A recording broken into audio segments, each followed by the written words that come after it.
네, 여러분 안녕하세요. 뉴스입니다. 어제 윤석열이 세종시 한 어린이집에 방문을 했습니다. 이 어린이집 교실벽에는 아나바다 시장이라는 글씨가 붙어 있었는데 윤석열은 이걸 보고 교사에게 아나바다가 뭐예요? 라고 물었다고 합니다. 아나바다가 뭔지도 모르고 있다니 참 그야말로 충격이죠.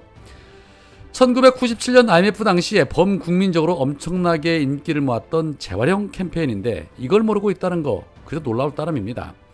이래놓고 입만 열면 국민팔이 약자팔이 하고 있는 것입니다. 평생 기득권의 삶을 살아온 자에게 아껴 쓰고 나눠 쓰고 바꿔 쓰고 다시 쓴다는 말은 자신들에게는 먼 나라의 얘기인 것이죠. 자, 좋습니다. 모를 수 있다고 치고 이제부터는 알려드릴 테니 꼭 외우시기 바랍니다. 아무리 들어도 나는 바이든으로 들린다. 다시 들어도 바이든으로 들린다. 이게 국민들이 얘기하는 아나바다입니다. 외우시기 바랍니다. 그런데 내일 되면 또 기억나지 않는다고 하겠지요. 아는 것도 없고 기억나는 것도 없고 도대체 그 자리에 왜 앉아있는 것인지 모르겠습니다. 오늘 민주당은 의총을 열고 다시 한번 이번 윤석열 외교 참사 논란에 대한 책임을 묻기 위해서 박지원 외교부 장관의 해임 건의안을 통과시키기로 의견을 모았습니다. 다수의 의석을 가진 민주당이기 때문에 국회 본회의에서 가결될 것은 자명한 일입니다. 이에 박지는 해임 건의안과 관련해서 제 거취는 임명권자의 뜻에 따르겠다라고 밝혔지만 윤석열은 오늘 출근길에 이와 같은 질문에 대해서 박지원 외교부 장관은 탁월한 능력을 가진 분이고 지금 건강이 걱정될 정도로 국익을 위해서 동분서주한다면서 어떤 것이 옳고 그른지는 국민들께서 자명하게 아시리라 생각한다라고 입을 털었습니다. 너무나도 분명하게 잘 알고 있지요. 그런데 국민들은 박진이 아닌 윤석열에게 그 책임을 묻고 싶은 마음이 더 간절할 거라 봅니다. 여튼 윤석열이 어떤 것이 옳고 그른지 국민들께서 아실 거라고 발언한 것은 사실상 국회에서 해임 건의안이 넘어오면 거부권을 행사하겠다는 것으로 해석이 됩니다. 거부권 행사하면 오히려 더 땡큐입니다. 국민을 대표하는 기관인 국회에서 표결된 사안을 두고 윤석열이 거부권을 행사한다는 것, 곧 국민들과의 전면전을 선포한 것이고 국회를 능멸한 처사이기 때문에 이후 후폭풍 역시도 만만치 않을 테니까요.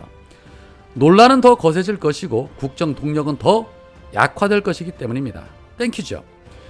윤석열과 그 일당들 오로지 자신들의 과오를 덮기 위해서 거짓말을 넘어서서 그것을 기회로 만들기 위해 MBC를 민영화해야 한다는 주장과 함께 언론 탄압까지 서슴지 않고 있습니다. 해서 앞서 대통령실에서 MBC 박성재 사장에게 질의서까지 보낸 바 있는데 이 공문을 본 국임당 전 의원이었던 이 척키 김재원마저도 대통령실 정신 차려야 한다라고 비판을 했습니다. 김재원은 뉴스공장 인터뷰에서 공문이 형식조차 맞지 않게 작성이 돼 있다는 점을 들면서 난 조작인 줄 알았다.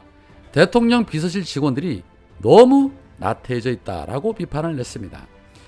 김재원의 말처럼 공문서 작성 하나도 제대로 못하는 국가의 최고 권력 부서를 이런 정부의 무능을 우리 국민들이 언제까지 보고 있어야만 하냐는 것이죠.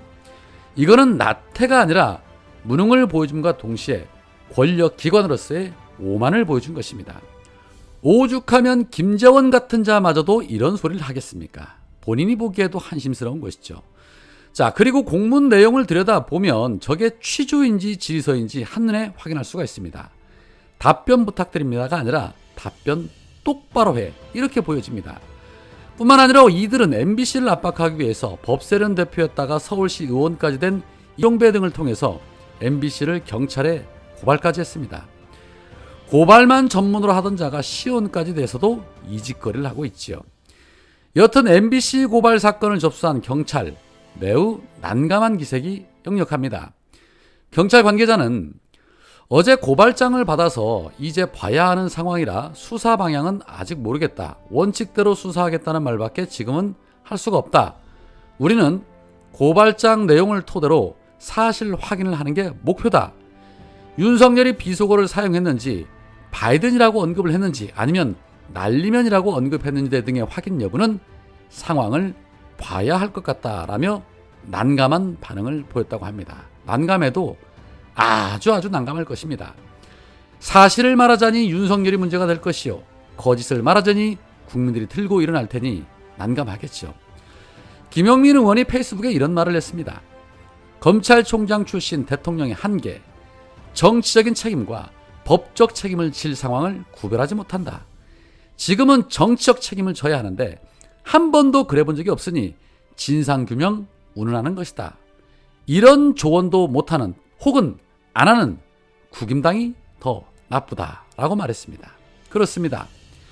거짓말하는 것보다 사실을 인정 안 하는 것이 더 나쁘고, 그 거짓말을 덮기 위해 사건 바꿔치기를 하는 것이 더 나쁘고, 그 모든 것들을 다 알면서도 같은 편이라고 편들면서 비판 한마디 안 하고 똑같이 거짓말하는 것들은 더 나쁜 자들입니다.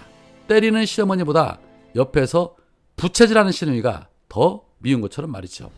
그런데 그런 자가 또 있습니다. 그것도 국임당도 아닌 민주당 의원이자 전직 검사 출신입니다. 바로 조홍천입니다. 가재는 개편이란 말이 괜히 있는 게 아닌데 싶습니다. 조홍천은 오늘 MBC 김종배의 시선 집중에서 바이든이냐 아니면 날리면이냐 보다는 윤석열 대통령이 조금 억울하겠다라는 생각을 했다. 검사를 오래 한 버릇이 남아있었기 때문이다. 좀 억울한 측면도 있었겠지만 쿨하게 인정하고 넘어가야 한다라고 주문했습니다. 그러면서 검사 생활 한 10년 하면 그 새끼 이 새끼든 새끼가 입에 붙는다. 공식적인 자리 말고는 호칭의 XX가 사석에서는 그냥 새끼가 입에 붙어요 라며 나도 그런 버릇이 있었다라고 입을 털었습니다. 다만 윤석열이 너무 쉽게 긴장을 풀었다. 평소대로 한 것인데 이렇게 내가 욕먹을 일이냐고 생각을 한 것 같다. 나중에 보니까 넘어갈 일이 아닌 것, 큰일이 돼버리니까 인정할 수가 없는 것이다. 정말 쿨하게 인정해야 한다. 내가 긴장을 너무 빨리 풀었다. 옆에 있는 장관하고 참모들한테 편하게 속내를 얘기했는데 그게 어떻게 찍혔다. 말실수를 한 것 같아서 참 유감이다. 앞으로 이런 일 없도록 유의하겠다라고 하면 이해하고 넘어갈 것이다. 빨리 있는 대로 사실대로 말씀하시고 유감 표명을 해라 라고 입을 털었습니다.